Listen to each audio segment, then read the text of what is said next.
Hi, I'm Barbara Rimkunis, and this is your Exeter History Minute. We have a very rosy picture of farming in New England. An article published in the Exeter newsletter in 1847, nostalgically, yes, even in 1847, said, "Many thousand farmers in New England rear large families, pay all their debts and taxes promptly, and live independently, well-clothed and comfortably housed and provided for, and lay up money on farms of 50 acres. Was this a reality?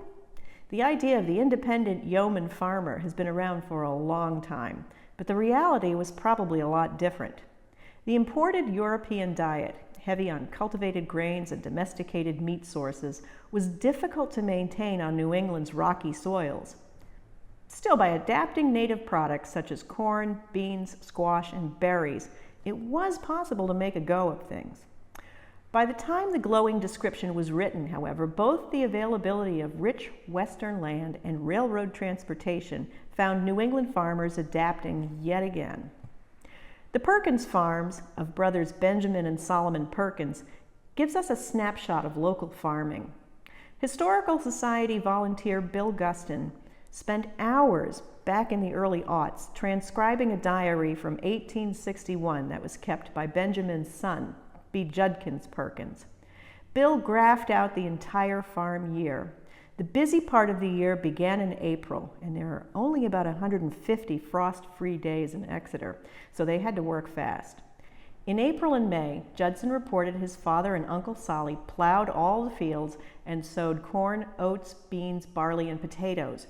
June was busy with the first hoeing of potatoes and corn, a task that was repeated in July. And the hottest days of summer were spent haying, a task that took up the largest amount of the farmer's time. Hay was essential as fodder for livestock.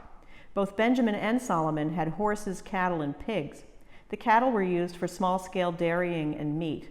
Oxen were used for heavy farm work and field clearing. During the year, the Perkins bought a yoke of cattle and a yoke of oxen, and they sold a number of hogs, a heifer calf, and a cow.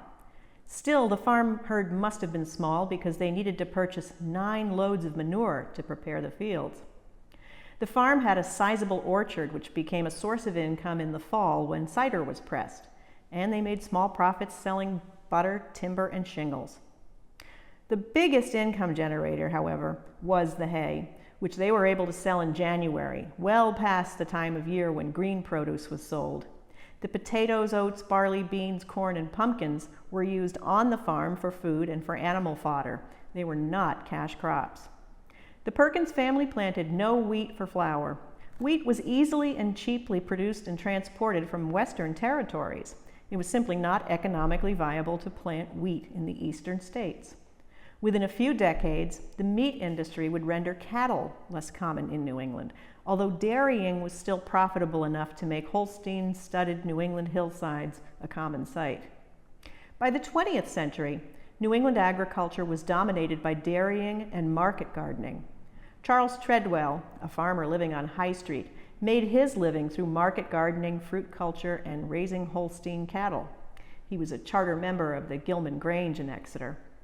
A bit of a local character, he posed for this photo of himself around 1897, bringing his goods to market. It was a nostalgic photo at best, but it does depict the type of small-scale farming that was rapidly spreading to family-owned farms. For more history of Exeter, check out our website at www.exeterhistory.org.